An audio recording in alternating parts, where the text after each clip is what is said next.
Welcome back to the Learning Curve with me, Kenny, where we dig into L&D strategies that actually work in today's AI crazy world. Today, we're diving into high school. Specifically, we're diving into classrooms that teach data science. Because if you want to know how to teach thinking that lasts, there's no better lab than watching teenagers wrestle with their messy problems, right? That's what I thought. So today we have Nicholas Kurian, who teaches high school data science, calculus, philosophy, and builds mentoring system that gets kids through college while slashing dropout rates. He's on a mission to make schools genuinely future ready. And you can catch him dropping data science wisdom on TikTok and LinkedIn. Welcome, Nicholas. Thank you. Thank you for having me. This is a great honor. Honor. Oh, it's an honor on my part because this, I think, is going to be a really, really exciting subject, especially because for our audience, which is L&D professionals, they're going to have to extrapolate a little bit. But I think it's really, really good stuff. So let's get this started off with a little bit of an icebreaker. So tell me about a teaching moment that completely surprised you. You know, I was working at a school and the college counselor quit. This was a public school in the Bronx, and the college counselor quit, and so the principal put me and the business manager in charge of college counseling. And Okay. we had no idea what we were doing, but we looked at the data, we read the stuff, and it was interesting because we came to it with fresh eyes and we'd been teaching, but we hadn't looked at that side of the school. And we were doing a lot of things right in this school. 97% of the kids were college ready, according to the New York City school definition of that. Okay. College ready, and yet we couldn't even get half of them to even apply to college.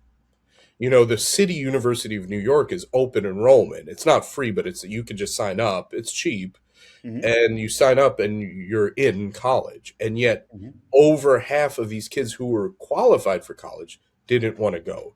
And it bothered me, and we were eventually able to sort of, open laptops, force each Hmm. kid to sit down and sign up. But that was besides the point. It really bothered me that we did everything right, and yet they Hmm. didn't want it. And then Wow. over time, as I started thinking about this, I came to respect the kid's decision to say no Okay. to all of this. For me, this was the first inkling that this was an act of leadership, that they were saying no. They just didn't like what they were doing in school. They didn't want it. They didn't know what they wanted. They didn't Hmm. want this. And so it was a brave choice. Um, You and know what? I think that's really fascinating. I would tend to agree with you on that. I think it's fascinating how I can picture that you have a. I think it was part of our expectation. You're going to high school, so the expectation is if you're doing well and so forth and so on, that you're going to go into college yeah, or university, whatever, and continue your education.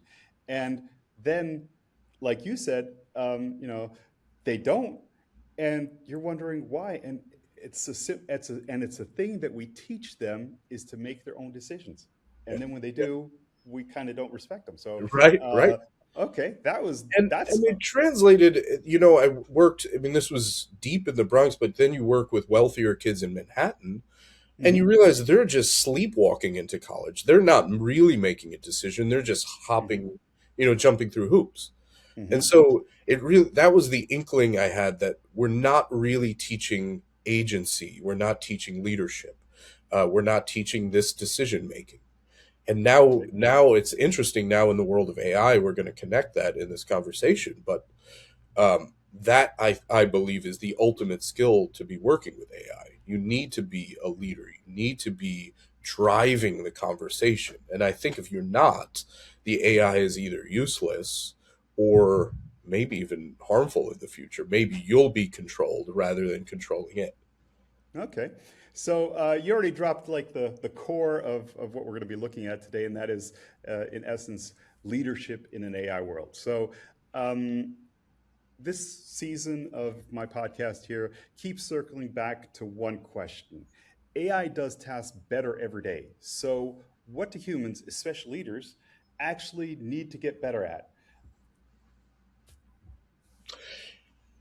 I mean, I think I would insert two stages into using AI. There has to be the analog stage where you're thinking and Hmm. you're doing things, or a group of people is thinking. And I think over the course of this conversation, I'll show you ways of doing this. But Hmm. you go analog and then digital. I mean, and I have this constantly with the students where they have the tools, but you insert a pause where we talk and we say, what Okay. are we lacking? And there are ways that you could do this as a professional where you could insert that pause, but it's analog then digital. Okay. I even have a fun challenge I give to my colleagues, which is um, imagine the AI as a 22-year-old, very enthusiastic but a little naive assistant, and some wealthy friend of yours decided to just gift this assistant to you. Hmm. And now you have an assistant that is energetic, intelligent, but a little naive, and you have to make use of the assistant over the next 30 days. Okay. What do Okay. you do? What are you going to do to improve your life? And so Okay. sit back and think about that as an Okay. exercise. Okay, that's good. Let's since you're talking about that, let's delve into that a little bit more deeper. There were two terms that in our pre-discussion that we used a little bit, so I'm going to use those now. So, what I want to know is how do you guide your students from being task doers to direction setters who define direction, frame problems, and connect with people? Let me tell you a little story where a lot of this came from. After a couple of years of teaching, I was doing something called professional development, which Hmm. is this big thing in New York City. The poor teachers have to deal with. They get professionally developed about twice a month. And so Okay. I was the guy doing the professional development workshops about twice a month for this school that had really seasoned, excellent educators, Hmm. um, but that weren't down with all the new buzzwords. And I Hmm. remember before the first session, I had talked to a few of them, and I could tell that they were not like they were just going to eat me alive if I didn't start off well. And so I Okay. said, I have to start off well with a good icebreaker. Okay. And so the icebreaker I came up with was if we were to dissolve all of the subjects, we no longer have math, science, this, if we just dissolve all of that and Mhm. reorganize school, what would you guys come up with? And boom, the older educators had these amazing. I mean, first the conversation, which I wish I recorded, was Mhm. absolutely amazing. And what they had concluded was that we're lacking a problem solving class. That Okay. in math class you don't really solve problems, you solve puzzles. That Mhm. in science you get somewhere close where you're diagnosing problems perhaps or analyzing situations, but very often the solution requires politics, it Mhm. requires organization, and so science isn't really there for that. History Okay. has it, but we don't really teach it from a problem solving perspective.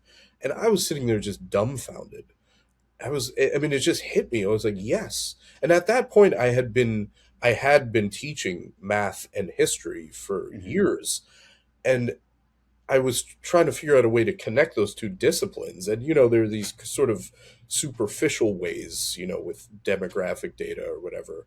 But Mhm. this was the core. I realized that this was what connected the two subjects, this focus on leadership and solving and confronting problems.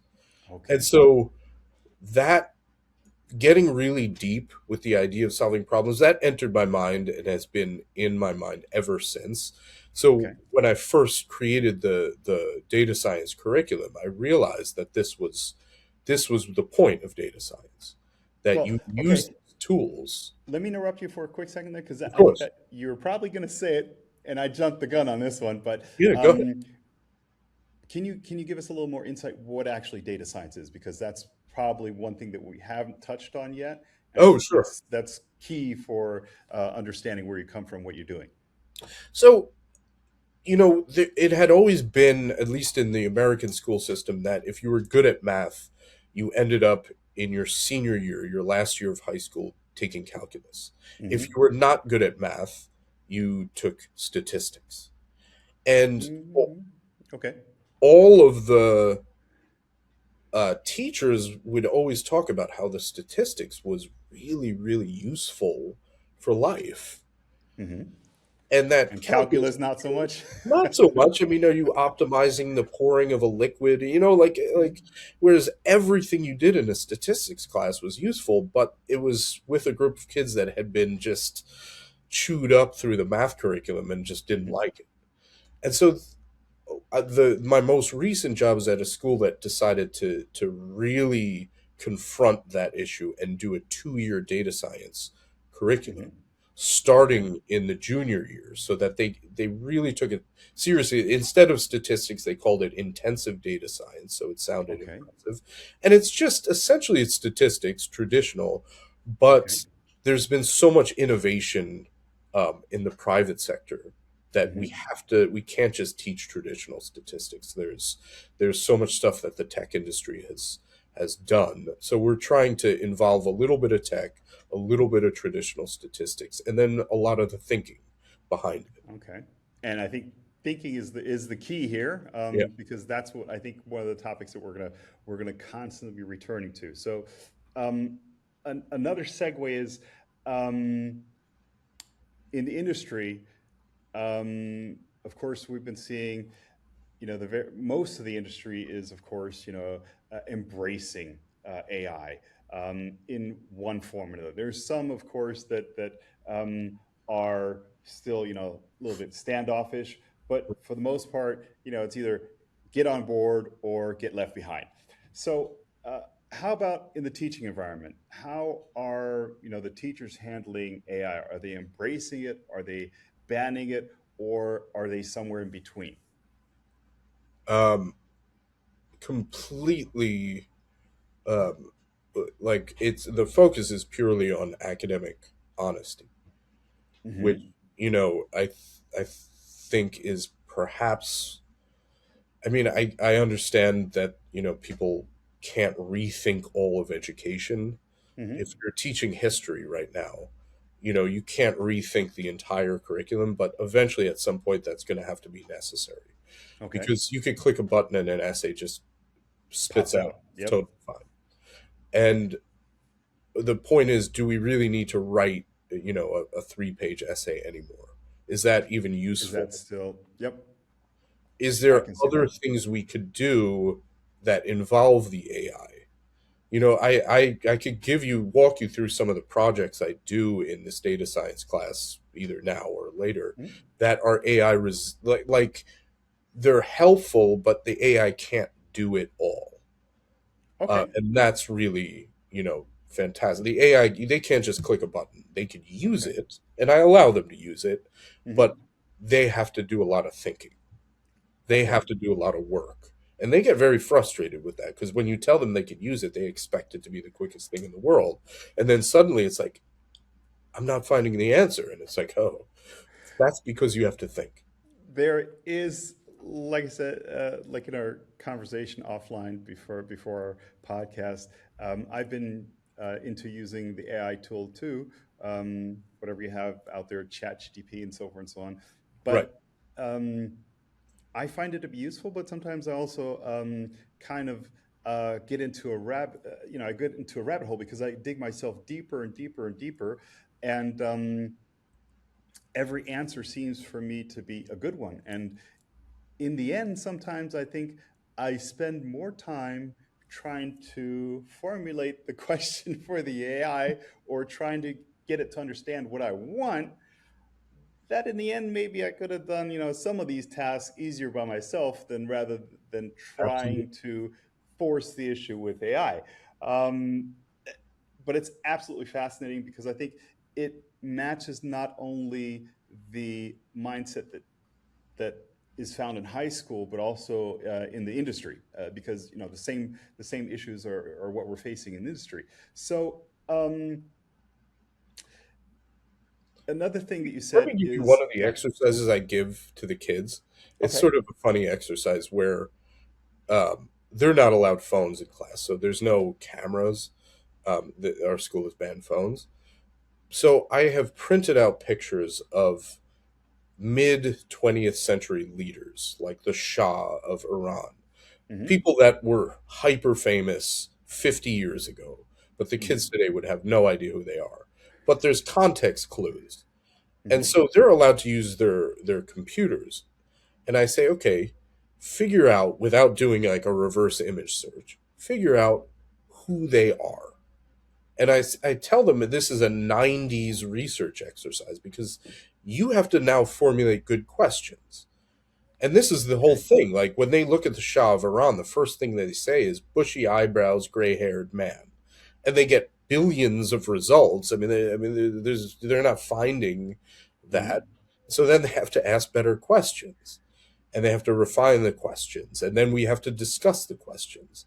And it ends up being one of their favorite They get totally frustrated at first. They're like, how am I supposed to find this? What am I supposed to do here? And then you just keep pushing them. There's context with please look. Don't just put bushy eyebrow, gray hair, suit man, Middle East, and that gets closer. But, I have all of these leaders that were hyper famous, all these founders of, post colonial countries Mm-hmm. and everything, this wonderful era of, politics. Okay. Um, and it's funny. They have no idea who these people are. And then suddenly they've heard some of the names and they're like, oh, that's who that is. But Okay. it's an interesting exercise where I make the point is that you can't just expect to put in, a string of terms and then get the answer bang. Okay. Sometimes you have to do deeper thinking. And this is what I think we'll keep returning to, which is the simple Mm-hmm. thing is analog than digital. You Mm-hmm. have to do some thinking beforehand. And Okay. there are very good ways that we do that in a classroom, but I think that I could show you how to translate that to any environment. Okay, so well, that's a perfect segue then, because you explained now how you had one of your projects. So, um, if this was a corporate workshop instead of 10th graders, would you or whatever? How would you change that? So in That with the specific with exercise? yeah, or something similar. Since you have probably a whole bunch of exercises. I mean, Yeah, but yeah. if you can, if since we're staying with the story, if this fits, then go ahead and frame it with that story. If you have another one that you think fits better, then you can go ahead and So, give me another story, another one. we're going through a thing in the US with education where they're talking about they're trying to revise grading and there's this buzzword going around called grading for equity, which, we don't have to get into that. But Haven't it heard of that one yet. it'll come there, trust me. It's Okay. the latest buzzword, everybody's talking about it. Um, we were in a workshop with my entire staff, and the Hmm. art teacher stood up because there's all these things you're supposed to do with grading for equity. And the teacher stood up and said, most of my feedback, most of my grading, most of what I'm doing in terms of evaluation Hmm. is actually verbal and it's in the moment. Hmm. Somebody's working on an art project and we pause the class and everybody's working on a project.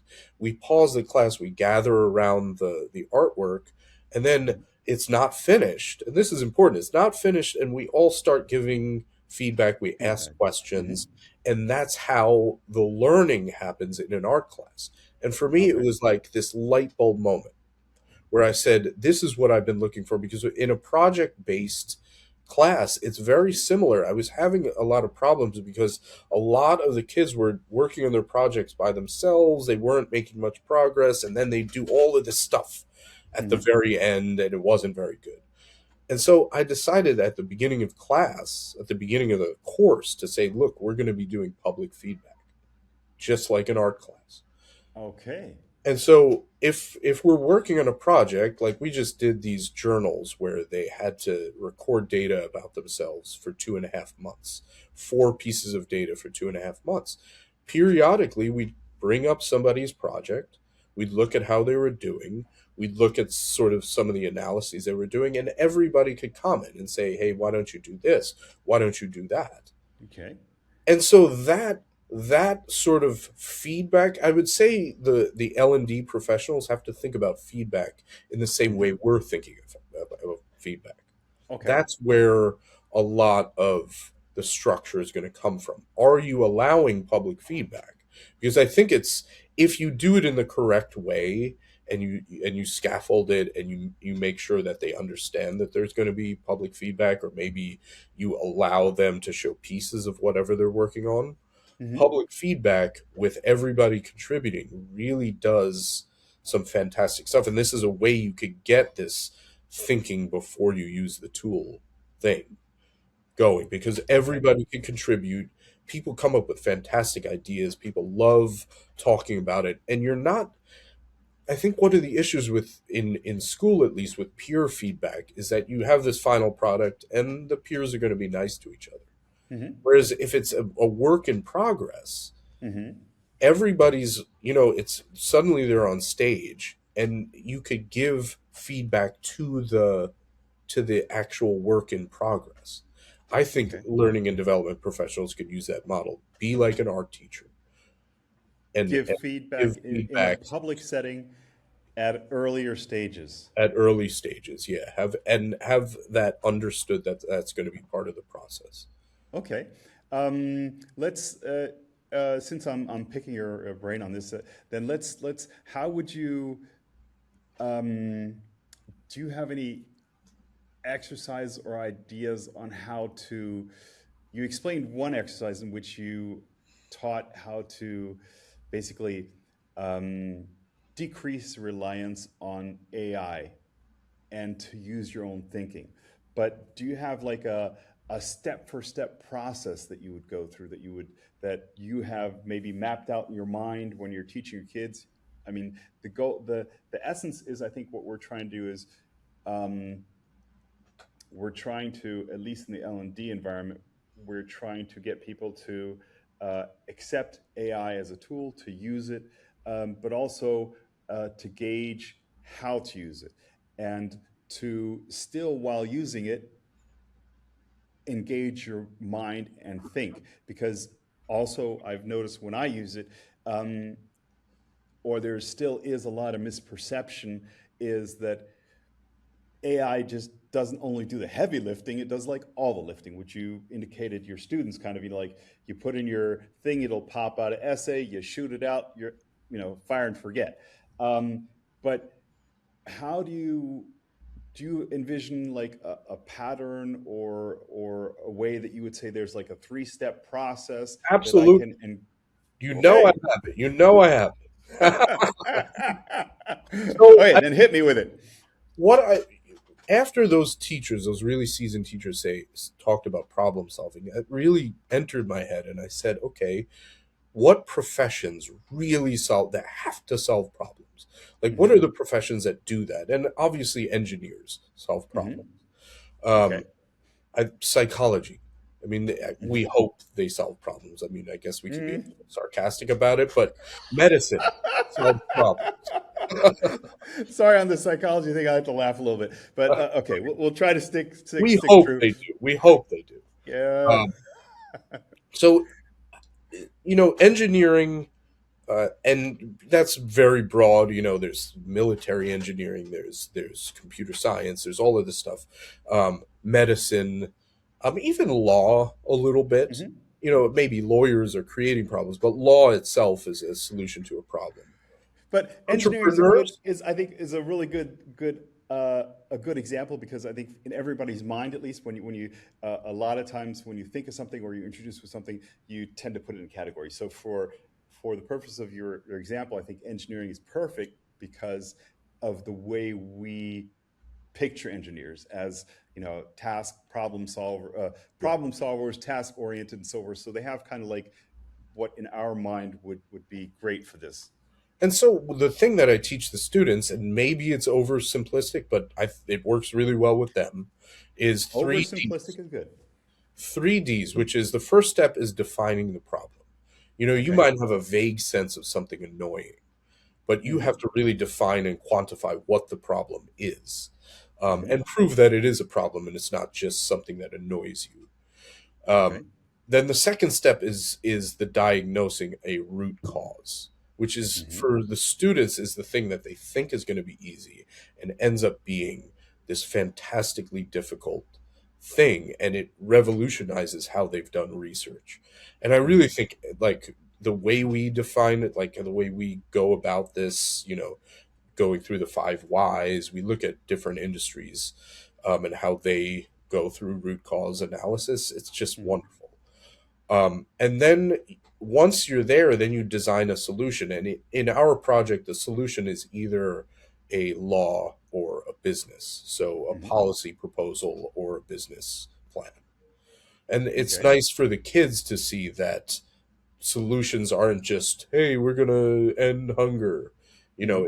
It's here is a law that will prevent waste of food, ba ba ba ba ba ba ba. Okay. Whatever it is, whatever the result of all that analysis, they need to see that there's a product at the end of that. Okay. I think in any organization, I've always found one of the most powerful questions is when we're debating about what we're doing is what problem are we solving, Hmm. and that right there, then you could always go into the 3Ds, like, can we really redefine this problem? Okay. Are we really at a root cause? Is this really the root cause? Hmm. And is there something we could tweak about the design of this solution? Because Okay. probably you're already working with a solution. And so those 3Ds are really just universal. And Right. So that's it was we it work was through those processes. define. What was the second one? Diagnose, Diagnose, and then design. design, yeah. Okay. Define, diagnose, design. And then after that is execution. You know, Okay. you actually implement the solution. Okay. That sounds like something I think our L&D professionals there can really take, with them and see if, I think it translates very well. And that's why, I was very much looking forward to this conversation with you because to a certain degree, um, I think it's sometimes good to go back in time a little bit to when you were younger because you tend to have a little bit different perspective on things and a different outlook. So I think it's sometimes good to get back in that mindset and it's open and to see how you deal with that and how you explain it is, I think readily transferable to the enterprise actually the L&D environment that we have now. So um, excellent explanation there on that one. So um, another thing though that you also have near and dear to your heart is teachers learning together. So Oh, oh, um, oh yeah. the the teacher collective efficacy is Yeah. what I think you called it. Um, what's that look like, and when does it work well? So, there's this fascinating researcher in Australia called John Hattie, and he took, so there's this thing in statistics called meta studies, where Hmm. so like in health, you might have one study that shows that cigarette smoking is bad, one that shows that it's really bad, one that shows that it's maybe not so bad. And so if you would do a meta study, you could take all of the high quality research, combine it into one, and get an idea of what all of the research is saying, rather than one random study that then gets picked up by the news. Hmm. And so what he did was take all of the high quality studies in education. I mean, an insane number of studies, some 60,000 or something, Hmm. involving hundreds of millions of students. And then he was able to combine it all to find what the most impactful inputs were in education. And Okay. you could Google this. I would recommend anybody that's involved in teaching look at this, Okay. because it's John Hattie's list of effect sizes. Effect sizes is a way of standardizing things in Hmm. statistics, so you could compare this to that on one singular basis. Um, and it's interesting. He found in his 2018 version of this, and I Hmm. think this didn't go globally. I think things work in cycles in education. I think Hmm. this would have been a giant finding, but then the pandemic happened. Like, he released it late 2018, Hmm. then you had 2019, and then 2020 was when it should have been a big deal, and then Hmm. something else happened. Yep. And now I'm AI. trying to make it a big deal because the most impactful input in education, Hmm. and this isn't one random study that, some book picked up and it's really randomness. It's based on thousands of studies, is Okay. teacher collective efficacy. It's the idea that when the teachers work together well and they have an influence over the policies of the school, they feel like they can solve problems together, Okay. that impacts the student learning more than anything else, more than parental income and more than prior ability, which is absolutely shocking. Okay. Now you caught me completely off guard because I thought this was going more into a peer-to-peer uh, teaching. Sure, no, And no, but how do you build collective efficacy? And it's by getting the teachers to work together much more often. I mean, the studies show that Mhm. they have to have environments because it's so easy, especially in certain schools, for a teacher to come in, teach, and leave. Mhm. It's unlike almost any other profession where you could spend your entire career just coming in, teaching your classes, and leaving. You don't really have to work with other people. Mhm. So we want to create the spaces. The easiest way to create those spaces for the teachers to actually mentor each other, support each other, and there's certain exercises that they would have to do together. Okay. So that, if I understand correctly, so so you're saying that the this teacher collective efficacy also works with individuals that are, you know, constantly moving in and out. Well, I mean, if we're talking about a school would have sort of an efficacy rating, Hmm. right? Because of how well the teachers in that school work together. And Hmm. that would be a very impactful school.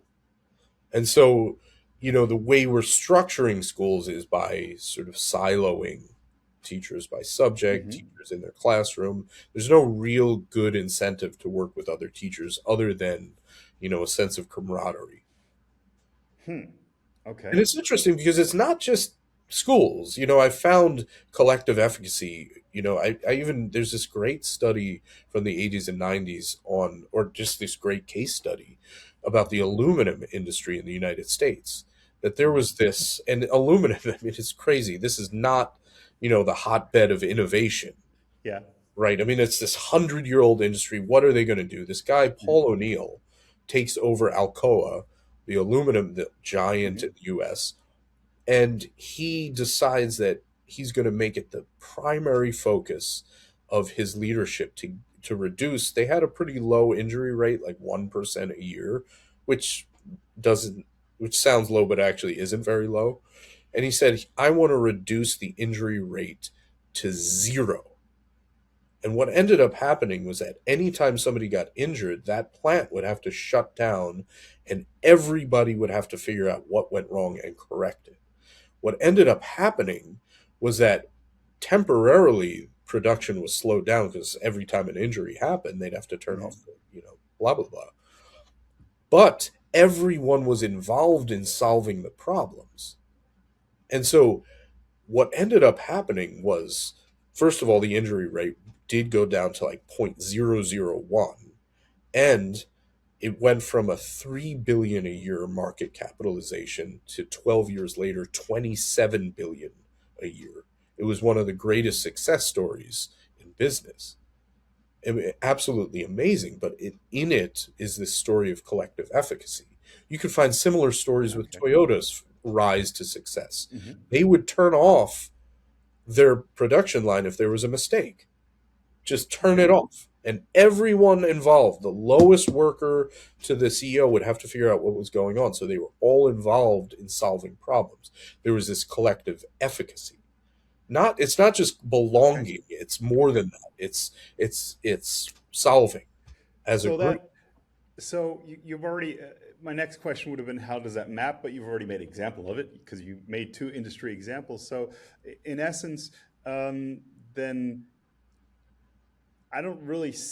Well, for me, it's still out of a little bit out of reach, but one could say that in general that it would be a good idea to examine the topic of collective efficacy for your own department or business that you're in to see what positive effects you can get that at the very least, right?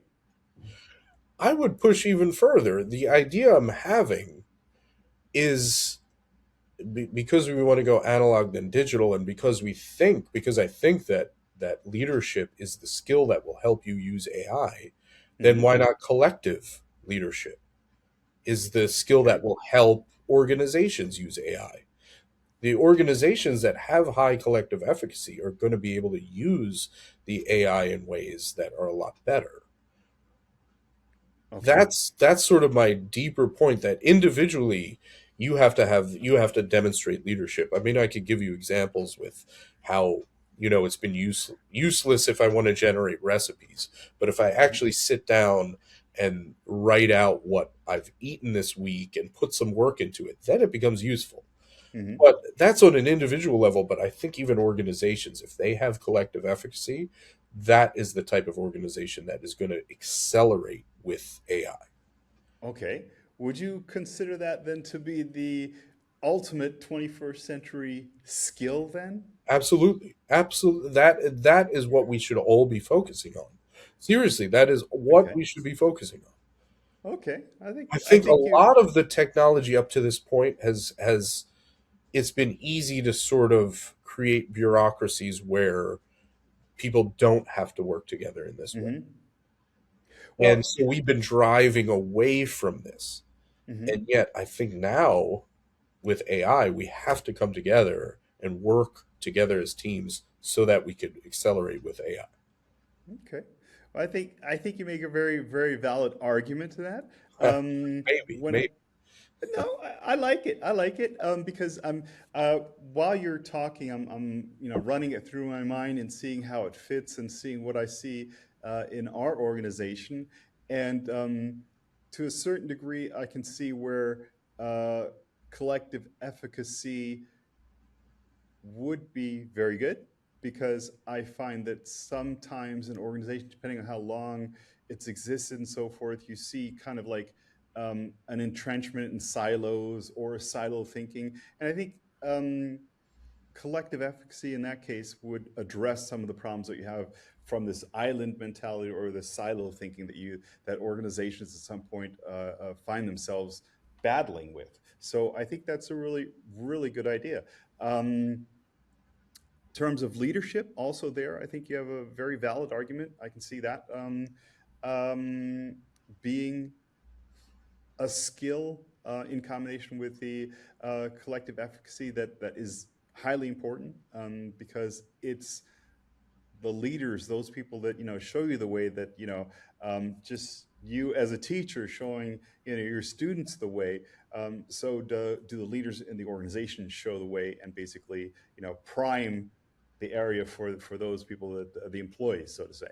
Um, Can you give me some specific examples of what is going on in your organization? Like what? well, I'm just from the things I sometimes see, in the daily interactions, that there's a certain amount of uh, silo thinking. Okay, Um, sure. so that's one thing where I see a collective efficacy.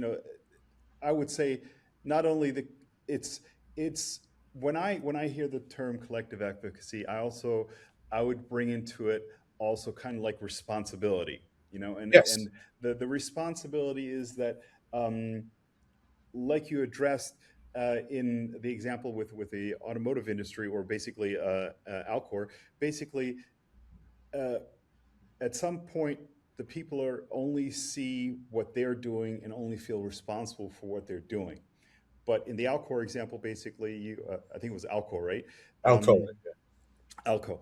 Um, you expanded that, so you basically shut down the whole plant, and everybody was suddenly responsible for it, which Right. makes it a completely different, animal and a different perspective, and it gets you, I guess, in touch again with in that case the whole product as a whole. You're not just like a tiny cog Right. that just spins on its own little rotation. Rather, you're part of a whole instrument, and that also encourages your voice to be heard. And when you're heard, then of course I would say tendency is that your performance is also better. Yeah. So that's Okay. where I see it. And maybe in another sense, also, we've recently, our company is merged.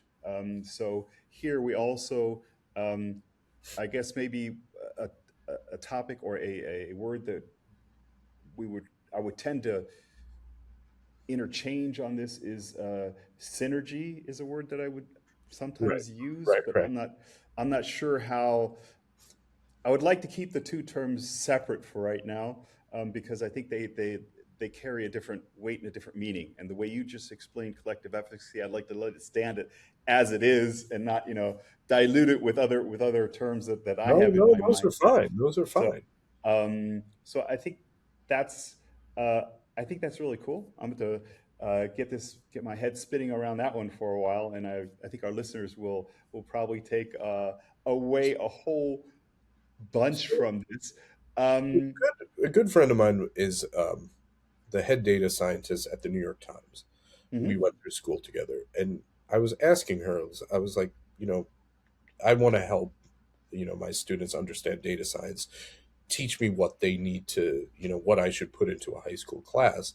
And she said the thing that frustrates her the most is that some of her data scientists that she employs are talented, that they'll put together this great, thing, mhm, but that's all they do, right? And she was like, I need you to solve the business problem. She's on the business end, not on, mhm, the stuff that they put in the newspaper, but, making the money. And she was like, we have business problems to solve. And I was like, that's exactly what I'm talking about. This idea of, so, I mean, collective efficacy is just everybody asking, mhm, how do I solve this problem?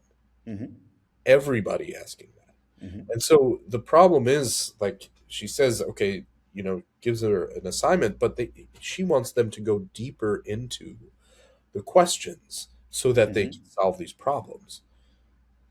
And Okay, that's sort of the through line is this problem solving okay, and you know diagnose, define, diagnose, and design. I mean, that's just a real simple way to start improving your problem solving language. Where are okay. what stage are we at? What are we talking about in terms of problem solving? What's the goal also when we talk about long term thinking? That's something that AI is not going to really be that great at unless you're directing it. But Mhm. what are we trying to? What is the? Why do we want this solution? What does it do? Yes, most definitely.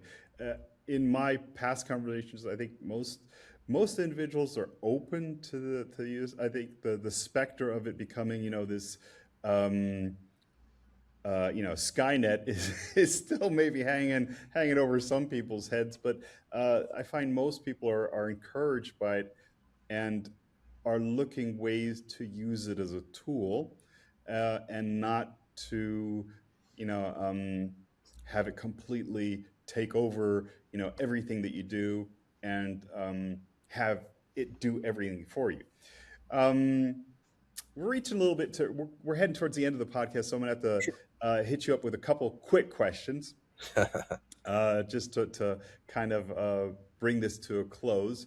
Right. Um, and since you're so good at wrapping things up in small, concise packages and giving us, like the three hitters, for the L&D leaders out there, what is one thing from your classroom that I could pitch to my boss next week that you haven't mentioned yet?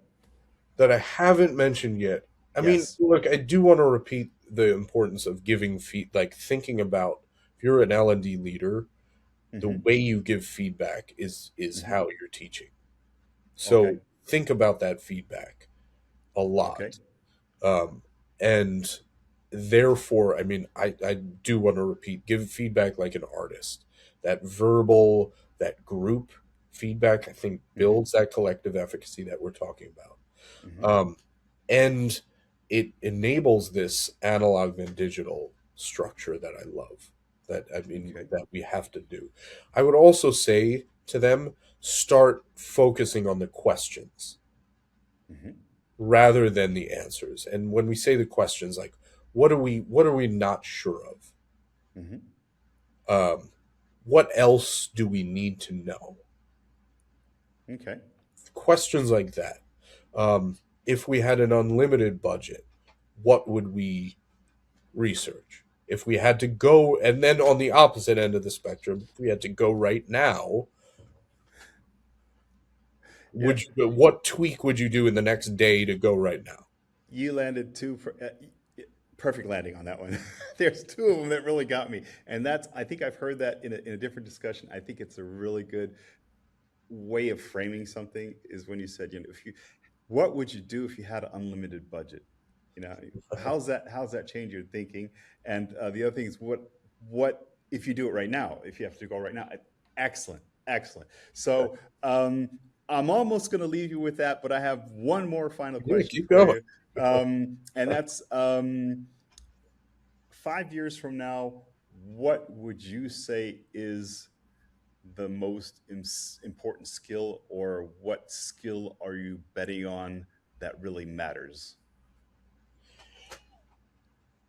So Tough one. we didn't talk all that much about persuasion, which I think in terms of those skills that high school doesn't teach but could and gets very close to teaching. One is problem solving. The Hmm. next is persuasion. Um, and it's really interesting. We could go all the way. I know you want a short answer, but this is great. You go all the way back to ancient Rome, Hmm. and the root of the term liberal arts, ars Hmm. liberalis, is Hmm. the fact that they employed Greek slaves. The Hmm. Greek slaves were allowed to learn what we would call STEM subjects, science, technology. I mean, obviously, a little Hmm. different, but mathematics, finance, counting, all the stuff that made them useful, but they weren't allowed to learn the arts of persuasion because that would make them dangerous. Okay. And we don't teach those all that much. I mean, unless you take one of my classes, we're not learning persuasion all that much. And persuasion is going to be, a skill that is never going to go away, never going to be replaced. Could be Okay. augmented. It could, you could make a persuasive video and then AI could help you spread it around or Hmm. cut it up or do this or that. But and persuasion just comes down to just telling stories. Okay. I mean, it's so. I mean, the two skills are problem solving and persuasion. They go hand in hand, um, and that is going to be the skill, one of the skills that rises to the top. Okay, Persuasion. congratulations, Nicholas. At the end of our podcast, you open up a whole new can of worms. now, now you have me hooked. If I had more time, I would definitely dive into the topic of persuasion with you because I think it's absolutely fascinating, and I think you closed out this podcast with a really a slam dunk, I could kind of like a, connect it to one more thing. oh boy, here we go. One of the most persuasive stories that you can Mhm. tell is the earned secret, which is a result of your own deep research. So, like, you're listening to my stories about, the Bronx Mhm. and what I found working with students in the Bronx that they didn't want to go to college. That's Mhm. an earned secret. I was in there. I was in there for 5 years. This is a unique perspective that is the result of a certain type of research. Mhm. These earned secrets, I mean, you have to get in it. You have to be in it to do. Okay. If you could tell those earned secret stories, people find them incredibly persuasive. And they're the Okay. result of research. Research, problem solving, persuasion, all connected. Slam dunk. Okay. Nicholas, you're the bomb. That was absolutely perfect. I thoroughly enjoyed this. I hope that our listeners enjoyed it. So the question that I do have one more question for you. So Uh-oh. if people want to reach out to you, where can they find you? How can they You get in can look touch up with my you? name on LinkedIn. I'm pretending that I'm going to be a little more active on LinkedIn. I've been trying to motivate myself. Hmm. And again, you can look up my name on TikTok. I post pretty much every day about random stuff, Okay. and it's mostly about data science. I usually show an interesting chart and break it down. Okay. You're I looked at one of your TikToks, which we talked about went viral. I don't know how that one worked with data science, but it definitely is a good one. So have a look at that. Nicholas said where you can And find them. thank you so So much. This was great questions. You were great. Like this was really fun. A I lot of appreciate it, Nicholas. If we had more time, I would definitely talk to you about the persuasion. Maybe we'll find some point in time in the future to maybe discuss that aspect of everything. So um, I think you've learned a lot today on how, well, building up thinking and critical thinking and asking questions and all the advice, which I can't all put together right now for one final sentence that Nicholas gave us. So you're just going to have to listen to the podcast at the end again, just like I will, just to pick up everything that Nicholas dropped on us. So thanks again, Nicholas. And for everybody else out there, keep sharing, keep subscribing, and keep pushing the curve. Thanks. Thank you. The Learning Curve with Kenny is presented to you by Share IMC, one of the leading providers of digital learning solutions.